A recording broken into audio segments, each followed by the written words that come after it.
걸그룹 피프티와 소속사의 전속계약 분쟁이 이어지고 있습니다.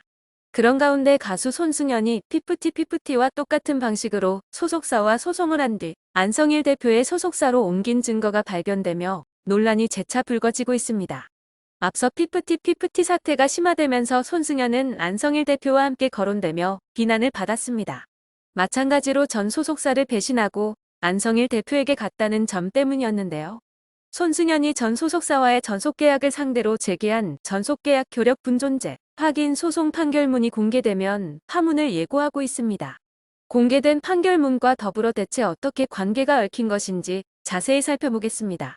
지난 2017년 2월 7일 서울중앙지방법원 제5신민사부 부장판사는 손승연 사건에 대해서 이 사건 신청을 모두 기각한다. 소송 비용은 채권자가 부담한다라고 주문을 읽었습니다. 채권자는 가수 손승연, 채무자는 소속사 포춘이었고 해당 사건은 전속계약 효력부 존재 확인 소송이었습니다. 2012년 9월 손승연은 포춘과 전속계약을 체결했고 4년 뒤 우편으로 계약 해지를 통보했고 매니지먼트 행위를 중단하라고 요구한 것입니다.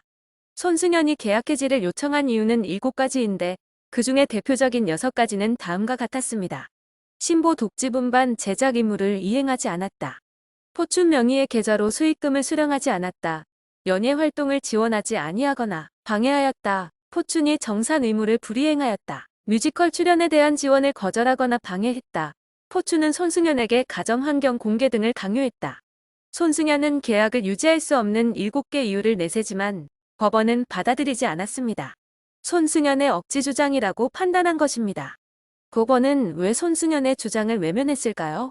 1번 조건의 이유는 손승연의 2013년 7월 10일 데뷔 앨범 미친 게 아니라고요를 발표했고 그 뒤로 제작된 독집 음반은 딱 한 장 미니 2집이 전부입니다. 손승연은 이를 근거로 계약 위반을 주장했습니다. 1년에 한 장을 지키지 못했다는 것인데요. 하지만 재판부의 생각은 달랐습니다. 매년 한 매씩 신보를 만들진 않았지만 연평균 3회 이상 싱글을 제작했다며 계약 불이행으로 보기 어렵다고 판단했습니다. 실제로 포춘은 2013년에서 2016년 동안 싱글 음반 7장, OST 4장, CCM 앨범 1장 등 총 12장의 싱글을 제작했고 피처링 4회까지 더하면 16곡이 만들어졌습니다. 두 번째, 포춘 명의의 계좌로 수익금을 수령하지 않았다를 보면 모든 수입은 포춘이 수령하여 손승연에게 분배한다입니다. 포춘은 일부 수익금을 손승연 개인 계좌로 받았습니다. 해당 매출에 따른 경비도 개인 계좌에서 처리했습니다. 손승연은 이를 계약 위반이라 지적했습니다. 판결문을 공개한 연예매체는 손승연 매출 수령 계좌 2개를 확보했는데 포춘은 법인 계좌와 손승연 개인 계좌를 통해 수익금을 입금받았다고 전했습니다. 하지만 포춘이 손승연 개인 계좌를 이용한 건 방송사 관행이었고 당시 KBS나 MBC 등 방송사는 가수 출연료를 개인 계좌로 직접 송금했습니다. 포춘은 법인 계좌로 입금된 돈은 법인 통장에서 경비를 제한 뒤 5대5, 개인 계좌로 들어온 돈은 개인 통장에서 경비를 처리한 뒤 5대5로 나누었습니다. 세 번째, 연예 활동을 지원하지 아니하거나 방해하였다 조항의 손승연은 포춘이 외부 행사에서 헤어, 메이크업, 스타일리스트를 지원하지 않았다라고 주장했고 본인 의상으로 행사 무대에 섰다는 것을 말했습니다. 통장 지출 내역에 따르면 포춘은 방송 활동 시 이 비용들로 각각 30만원씩 총 90만원을 썼고 지방 행사의 경우 미용실에서 따로 받고 갔습니다. 포춘은 손승연의 행사 출연료는 300에서 400만원 정도라며 손승연에게 더 많은 수익이 돌아갈 수 있도록 합의하에 비용을 줄인 것이라 항변했습니다. 다섯 번째, 뮤지컬 출연에 대한 지원을 거절하거나 방해했다 조건에서 손승연은 뮤지컬 무대를 강하게 원했고 보디가드 출연을 희망했습니다. 하지만 포춘은 3가지 이유로 반대했습니다. 우선, 수익적인 면을 고려하지 않을 수 없었습니다. 그도 그럴 게 뮤지컬 개런티는 120만원으로 행사 개런티의 3분의 1 수준이었습니다. 손승연은 뮤지컬에 최소 6개월을 전념해야 하는데 반대로 말하면 회사는 그 기간 동안 행사 수익을 포기해야 합니다. 자칫, 성대 결절 등 건강상 위험 부담도 따를 수 있습니다. 그럼에도 불구 포춘은 손승연의 뜻을 존중했습니다. 심지어 제작자와 협상에 개런티까지 올렸습니다. 여섯 번째, 포춘은 손승연에게 가정환경 공개 등을 강요했다는 손승연이 계약 해지를 희망하는 마지막 이유였는데요. 바로 가정사 마케팅입니다. 손승연은 방송에서 불우한 가정 환경을 공개해 눈물을 흘리도록 하는 등 동정심을 유발하는 행위를 강요했습니다. 라고 주장했습니다. 하지만 재판부는 기록상 이를 소명할 아무런 자료가 없다. 손승연의 이 부분 주장도 받아들이지 아니한다. 라며의 주장을 받아들이지 않았습니다. 또한 앞선 소명 사실에 비추어 보면 손승연이 일방적으로 계약 해지를 주장하는 데 불과할 뿐 포춘의 의무 위반으로 인해 계약을 유지하기 어려운 정도에 이르렀다고 보이지 않는다. 라고 덧붙였습니다. 결국 2017년 2월 손승연의 패배로 끝이 났습니다. 전속계약 효력 부존재 가처분 청구 기각되었고 재판부는 손승연의 주장, 그 어느 것도 받아들이지 않았습니다. 포춘은 손승연에게 회사로 돌아올 것을 요구했지만 반응이 없었고 결국 포춘은 2017년 4월 손승연을 상대로 손해배상 청구를 했습니다. 손승연은 그해 6월 연예활동 방해 금지 가처분 신청으로 맞섰고 재판부는 손승연의 주장을 인용했습니다.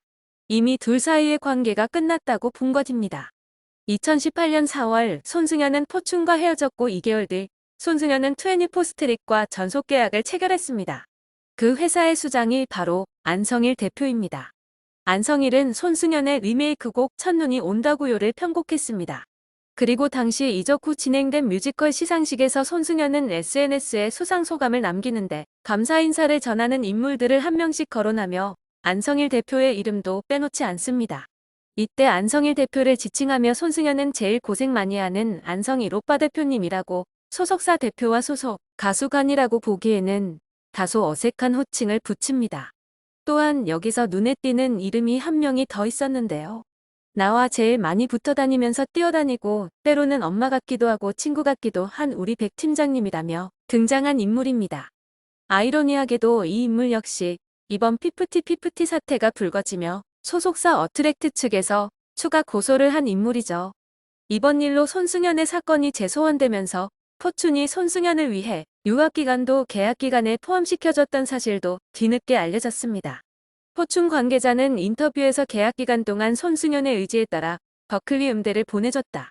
당시 손승연의 학교 재학기간은 전속계약기간에 포함했다라고 밝혔습니다. 통상적으로 전속계약 상군입대, 유학 등 연예활동과 무관한 아티스트의 개인적인 일정은 계약기간에서 배제하고 진행하기 마련입니다. 그러나 포춘은 손승연의 입장을 배려하고 유학을 보낸 셈인데요. 손승연은 포춘과 계약기간 중인 2013년 9월 버클리 음대에 입학해 이듬해 1월까지 공부를 마치고 귀국했습니다. 관계자는 손승연이 데뷔한 지 얼마 안 됐을 시기였기 때문에 신곡 내고 활동을 활발히 해야 했다. 하지만 회사는 그의 미래가 중요하다고 판단해서 그런 결정을 내렸다라고 설명했습니다. 그러나 손승연은 이후 소속사를 상대로 가처분 신청을 냈죠. 이와 관련해서 포춘 관계자는 그때가 계약기간 1년 6개월이 남아있던 상태였다. 손승연과 3년 6개월을 동행하고 있던 시점이라며 손승연으로부터 소송을 당한 날 하루 전까지 소속사 관계자들과 아무렇지 않게 일상을 공유하고 함께 있었다라며 당시 기억을 떠올렸습니다. 이를 두고 누리꾼들은 손승연의 사건이 피프티와 닮아있다고 보고 있습니다. 중소의 기적이라고 불리며 해외에서부터 대박 조짐을 보인 피프티 멤버들은 지난 6월 돌연 전속계약 효력 정지 가처분 신청을 냈습니다. 사유는 크게 세 가지로 소속사가 정산 자료를 제대로 제공하지 않았고 신체적 정신적 건강관리 의무를 위반했고 역량이 부족하다는 이유였습니다. 어트랙트는 곧바로 외부 세력의 강탈 시도라고 맞섰습니다. 외부 세력으로는 피프티의 총괄 프로듀서를 맡았던 안성일 대표를 지목했습니다. 통수돌, 배신돌이라며 멤버들을 향한 비난이 쏟아졌음에도 전 대표는 하루빨리 멤버들이 소속사로 다시 돌아와야 한다는 입장입니다. 하지만 양측은 아직 대화조차 해보지 못했습니다.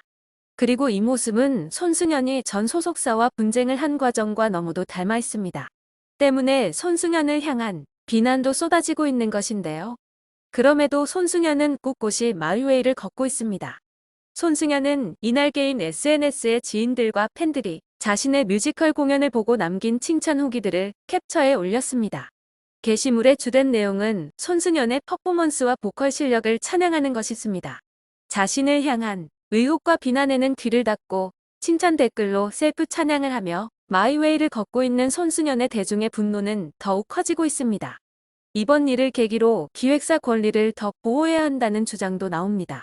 어쩌면 손승연의 방법이 통했기 때문에 피프티피프티에도 적용을 하고자 뒤에서 움직인 것이 아닌가 하는 생각도 드는데요. 과연 손승연은 피프티피프티의 롤모델일까요? 피프티피프티는 손승연의 데자뷰가 되는 것일까요? 그런 와중에 안성일 대표의 학력과 경력 일부가 위조된 것으로 드러나 논란이 예상되고 있습니다.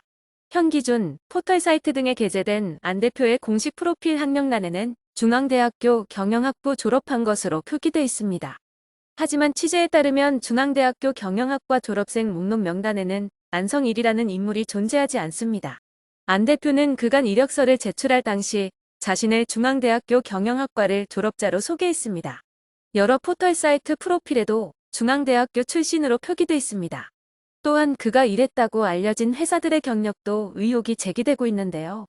안 대표는 자신이 2020년 1월부터 2023년 4월까지 비욘드 뮤직의 권리 부문 대표를 역임했다고 밝혀왔습니다. 비욘드 뮤직 경력은 사실일까요? 대부분이 허위인 것으로 보도되었습니다. 이에 대해서 안 대표는 현재까지 답이 없는 상태인데요. 도대체 안 대표의 정체는 무엇일까요? 다 같이 윈윈을 해도 모자란 상황에 더 이상 같은 피해가 발생하지 않도록 이번만큼은 제대로 된 적법 절차에 따라 사태가 해결되길 바라겠습니다.